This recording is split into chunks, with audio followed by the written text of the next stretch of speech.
It's just going to be too crowded this year, Emma. Your brother's kids need space to play, and you know how small a lake house is. My mom's text glowed on my phone screen, the familiar mix of exclusion and excuses making my stomach clench. Maybe next summer. I glanced out my office window at the construction site next door to my family's cherished lake house, where workers were laying the foundation for what would become my own waterfront dream home. A small smile played on my lips as I typed my response. No problem, Mom. Enjoy your summer. My name is Emma Sullivan, and at 34, I'd spent my entire life being the family afterthought. The quiet one.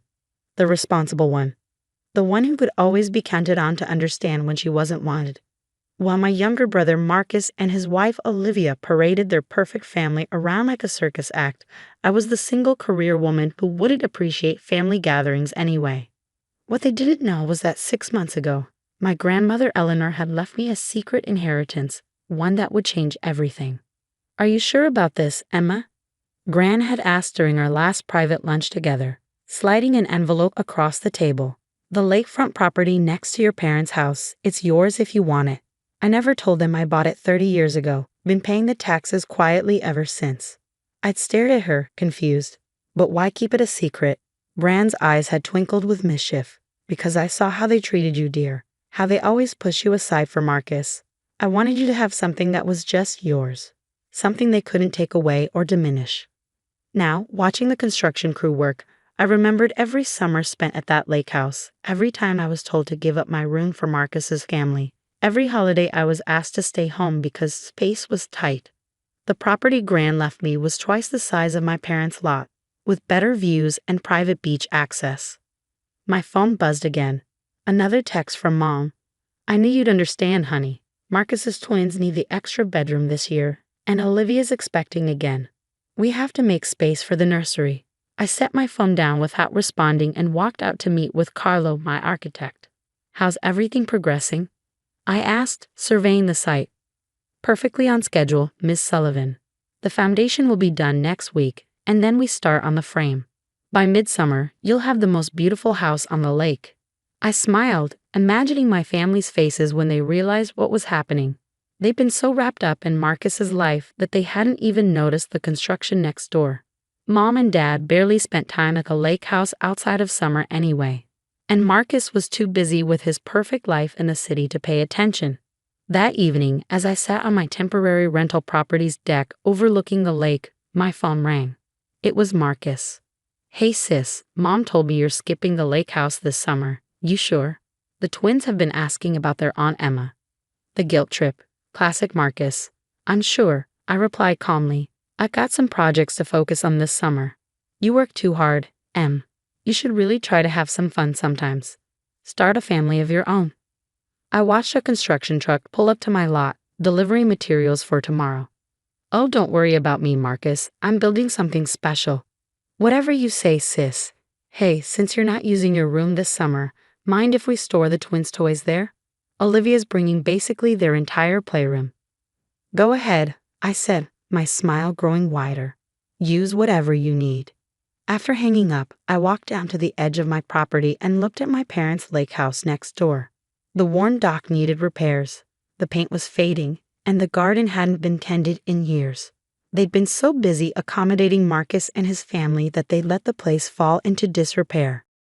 My house would be different, modern but timeless, with huge windows to capture the sunset, a wraparound deck for entertaining, and a private dock that would make their old wooden one look like driftwood. The plans included 5 bedrooms, each with its own bathroom, no more fighting over shower time or being told to wait until Marcus's family was done. As darkness fell over the lake, I thought about Gran and her secret gift. She'd known exactly what I needed. Not just property, but the chance to build something of my own, right next to the place I'd always been told I didn't quite fit. My phone lit up with one final text from Mom. Sent you some pictures of the twins playing in your old room. They're making it their special space. Hope you don't mind I didn't respond. Instead, I opened my laptop and reviewed the plans for my house's great room. With its 20-foot ceiling and wall of windows facing the lake, it would be visible from every window of my parents' house. Sometimes the best response to being excluded is to build something bigger than they could ever imagine. and I was just getting started. 2 months into construction, my dream home was taking shape. The frame was up, the walls were going in, and the massive windows I'd specially ordered were being installed. From my rental's deck, I could hear the occasional gasps and whispers from people walking by, admiring what was quickly becoming the most impressive house on the lake. Surprisingly, my family remained oblivious. Mom sent daily updates about Marcus's twins and Olivia's pregnancy, complete with photos of them making memories in the lake house. In my old room, on my favorite reading spot by the window, at the weathered picnic table where I'd spent countless summers being told to make space for others. Then one sunny afternoon, everything changed. I was meeting with the interior designer when I heard my mother's unmistakable voice floating across the property line. Who would build such an enormous house here? It's completely overshadowing our Emma. I turned to find my mom frozen at the edge of my property, her mouth hanging open as she took in the sight of me standing amid construction plans and material samples. "Hi, Mom," I said calmly. "Beautiful day, isn't it?" What are you doing here?" she stammered, looking between me and the partially completed house. "Building my home," I replied simply. "Gran left me the property." "Your grandmother?" "But she never." Mom's face paled as understanding dawned. "She owned this lot. All this time." For 30 years, I confirmed, watching her process this information. She left it to me in her will, along with enough to build exactly what I wanted. Before Mom could respond, Marcus's wife Olivia appeared, holding hands with the twins. "Patricia, what's taking so—" "Oh my God." Her eyes widened as she took in the scale of my house. "Is this why you didn't come to the lake this summer, Emma?" I nodded, enjoying the way Olivia's perfectly maintained composure slipped just a fraction. The twins, however, had no such restraint. "Aunt Emma, are you building a castle?" Sophie asked, bouncing excitedly. "Can we see inside?" Jake added, already trying to pull away from his mother. "Not yet," I said, smiling at their enthusiasm. "But once it's finished, you'll have to come visit. There's going to be a special game room just for kids." "Emma," Mom cut in, her voice tight. "Could we talk privately?" I excused myself from the interior designer and followed Mom to the edge of the property. She turned to face me, her expression a mix of hurt and confusion. "Why didn't you tell us?" "Would it have mattered?" I asked quietly. "You've spent years telling me there wasn't enough space for me at the lake house. Now I'm making my own space." "That's not fair," she protested. "We never meant to exclude you. It's just that Marcus's family needed the room more." I finished for her. "Needed the attention more. Needed everything more." Mom fell silent, looking back at my house in progress. The great room's cathedral windows were being installed, their massive panes reflecting the afternoon sunlight across the lake. "It's going to be beautiful," she finally said, her voice small. "Yes, it is. 5 bedrooms, each with its own bathroom. A gourmet kitchen. A deck twice the size of yours. Plenty of room for everyone, when I choose to invite them." The emphasis on choose wasn't lost on her. She flinched slightly, then squared her shoulders. "Your father will want to know about this." "I'm sure he will," I replied. "Just like I'm sure Marcus will suddenly find time to visit more often. Amazing how a better house changes everything, isn't it?" As if on cue, my phone buzzed with a text from Marcus. "Mom just told me about your house. Why didn't you say anything? We could have helped." I showed the message to Mom, raising an eyebrow. "See, already starting." She had the grace to look embarrassed. "We've made mistakes, Emma. Big ones, apparently." "Yes, you have," I agreed. "But this isn't about revenge, Mom. This is about me finally having my own place at the lake, one where I don't have to ask permission to exist." The twins had escaped Olivia's grasp and were pressing their faces against the temporary construction barriers, trying to peek inside. Their excitement was genuine, untainted by the family dynamics that had shaped my summers here. "Can we really visit when it's done, Aunt Emma?" Sophie called out. "Of course," I said, watching Mom's face. "There's always room for family who actually want to be here." Mom nodded slowly, understanding the subtle message. She turned to leave, then paused. "Your grandmother, she must have really understood." "She did," I said softly. "She saw everything." As I watched them walk back to the lake house, Mom lost in thought, Olivia herding the reluctant twins, I felt a profound sense of peace. The house wasn't just a building project anymore. It was a statement, a declaration of my worth that no one could ignore. That evening, sitting on my rental's deck, I raised a glass to Gran's memory.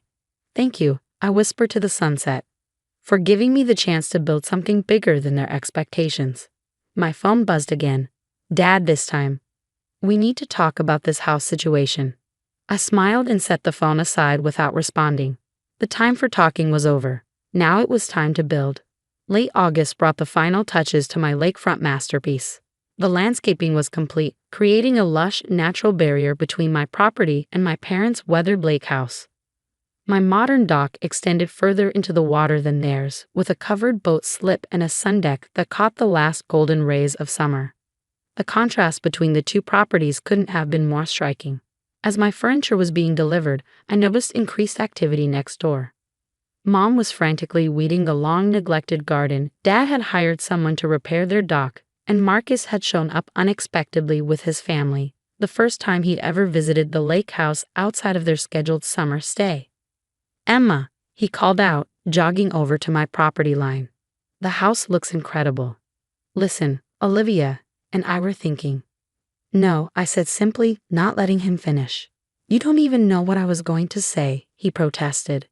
"You were going to suggest moving your family's summer stay to my house instead," I replied, checking items off my delivery list. "The answer is no." His face flushed. "Come on, Em. The twins would love it, and with the new baby coming." "Marcus," I cut him off, finally looking up. "This isn't your backup lake house. This is my home." He ran a hand through his hair, frustration evident. "Why are you being so difficult? We're family." "Funny how I'm only family when you want something," I observed.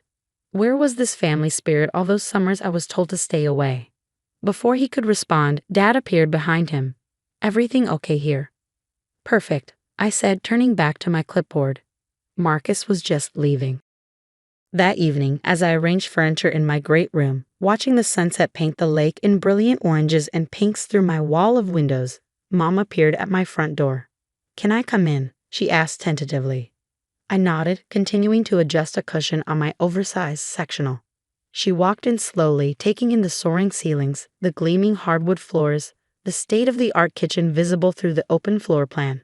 "It's magnificent, Emma," she admitted. "Your grandmother would have loved it." "She helped design it," I replied. Before she passed, we spent hours going over plans. She knew exactly what this meant to me. Mom sank onto one of my bar stools, looking suddenly older. "I've been thinking about what you said, about how we treated you." I kept telling myself we were being fair, that Marcus needed more because of his family. But she gestured around the room. Clearly we were wrong about a lot of things. I stayed quiet, letting her continue. "Your father and I, we took you for granted. Assumed you'd always understand, always step aside. We didn't realize we were pushing you away." "Did you ever wonder," I asked, my voice steady, "why Gran left this to me and not to all of us?" Mom's eyes filled with tears. "Because she saw what we couldn't, or wouldn't. She saw me, Mom, all of me, not just the convenient parts, not just the pieces that fit into your perfect family picture. She saw how much it hurt every time you chose Marcus, every time you told me to stay away, every time you made me feel like I didn't belong." A sound from the doorway made us both turn. Dad stood there, looking uncomfortable in my grand entryway. "The contractor quoted us $20,000 to update our kitchen," he said, avoiding my eyes. "Said it would help the property value." I almost laughed. Even now, they were competing, trying to keep up. "Dad," I said gently, "this was never about property values. It was about having my own place, where I don't have to apologize for existing." He nodded slowly, finally meeting my gaze. "We got it wrong, didn't we?" "Yes," I agreed. "But that doesn't mean we can't get it right from here." I walked to my kitchen and pulled out 3 glasses, filling them with wine. "Stay for dinner," I offered. "Just us. No Marcus, no Olivia, no twins. Let's talk about how we move forward." They accepted, and as we sat at my dining table, watching boats drift past on the lake, something shifted. The conversation was awkward at first, years of unspoken hurts hanging between us. But it was a start. Later that night, after they'd left, I stood on my deck and looked at the 2 houses side by side. My parents' lake house, with its fading charm and decades of memories, both good and painful. And my new home, built on Gran's love and my own strength, a testament to choosing yourself when others won't. My phone buzzed with a text from Marcus. Mom says you're hosting Thanksgiving this year. I smiled, typing back, yes, but only for those who can appreciate being invited, not those who expect it. As the last light faded from the sky, I raised my glass one final time to Gran. She'd given me more than property. She'd given me the courage to build my own place in the world, right next to those who tried to minimize me. Sometimes the biggest revenge isn't about getting even. It's about building something so magnificent that they can't help but see what they missed all along. And as I looked at my beautiful home, I knew I'd built exactly that.